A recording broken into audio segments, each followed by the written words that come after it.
पिछले एपिसोड में आपने सुना कि आर्या और विराज एक साथ अंधकारनाथ का सामना करते हैं और उसे हराते हैं। विराज फिर से एक साधारण इंसान बन जाता है। अब आगे।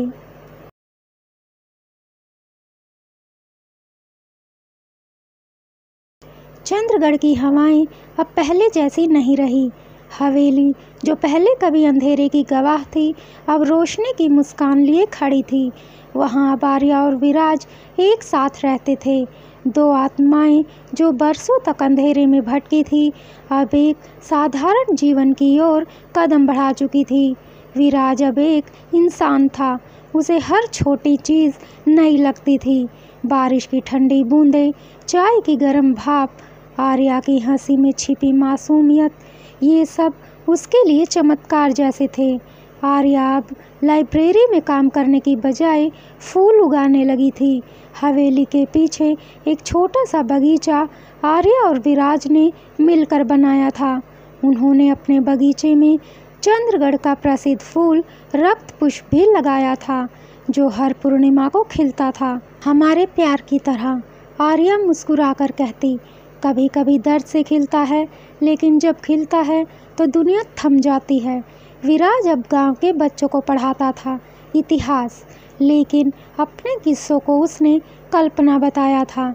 कोई नहीं जानता था कि उनके शिक्षक कभी अमर थे। सब कुछ शांत था, बेहद शांत। एक रात पूर्णिमा थी। आर्या ने देखा कि बगीचे में रक्त पुष्प इस बार पहले से गहरा लाल खिला है। ऐसा रंग उसने पहले कभी नहीं देखा था। अजीब बात है, उसने सोचा। ये फूल तो कभी चांद की रोशनी हल्का गुलाबी हुआ करता था। तभी हवेली के पीछे बने पुराने कुएं से अजीब सी आवाज़ आई, जैसे कोई फुसफुसा रहा हो। तुमने जो छिपाया है वह अब भी सांस ले रहा है। आर्या चौंक गई। उसने पलट कर देखा, वहाँ कोई नहीं था। अगली सुबह उसने कुएं पर कुछ अजीब से निशान पाए, नाखून जैसे गहरे खरोंच के। वह चौंक गई। फिर उसने रक्त पुष्प की ओर देखा। वह बिल्कुल भी पहले जैसा नहीं था। उसने विराज को आवाज़ देकर बुलाया। विराज, यह फूल पहले ऐसा कभी नहीं खिला, और यह खरोंचों के निशान, यह सब कुछ सामान्य नहीं लग रहा है। विराज ने भी खरोंचों को देखा। उसका चेहरा गंभीर हो गया। यह वैम्पायर के पंजों के निशान हैं, मगर कैसे? मैंने अपना अस्तित्व त्याग दिया है। अब तो मेरा उनसे कोई नाता भी नहीं है। पर कुएं से आती सरसराहटें उसकी बातों को झुठला रही थी। उसी रात हवेली में एक पुरानी घंटी बजने लगी, जो वर्षों से टूटी हुई थी। विराज दौड़कर वहां पहुंचा, लेकिन वहां पर कोई भी नहीं था। शायद हवा से, आर्या ने कहा, लेकिन उसकी खुद की आवाज़ में यकीन नहीं था। जैसे ही वह मुड़ी, एक परछाई उसकी परछाई के साथ जुड़ गई।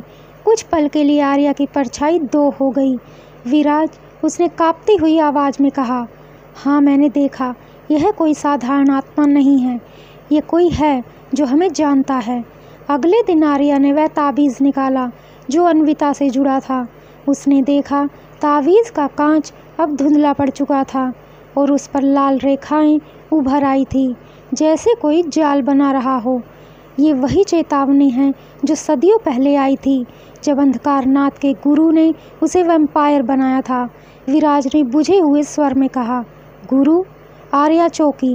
विराज की आंखें एक रहस्यमयी दर्द से भर गई। हाँ, अंधकारनाथ अकेला नहीं था, उसके पीछे एक और था, शून्यनाथ। वह वैम्पायर नहीं, शुद्ध अंधकार था, जिसने वैम्पायरों की आत्मा से भी बड़ा श्राप रचा था। अंधकारनाथ शून्यनाथ के रक्त से ही उत्पन्न हुआ उसका अंश था। एक तरह से दोनों समान ही हैं। शून्यनाथ ने उसे सभी वैम्पायरों पर नियंत्रण रखने के लिए उत्पन्न किया था, और अब वह जाग रहा है।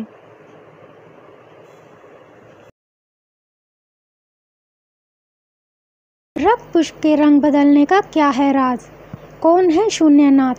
अब कौन सी चुनौती का सामना करेंगे आर्या और विराज? जानते हैं अगले एपिसोड में। तब तक के लिए धन्यवाद।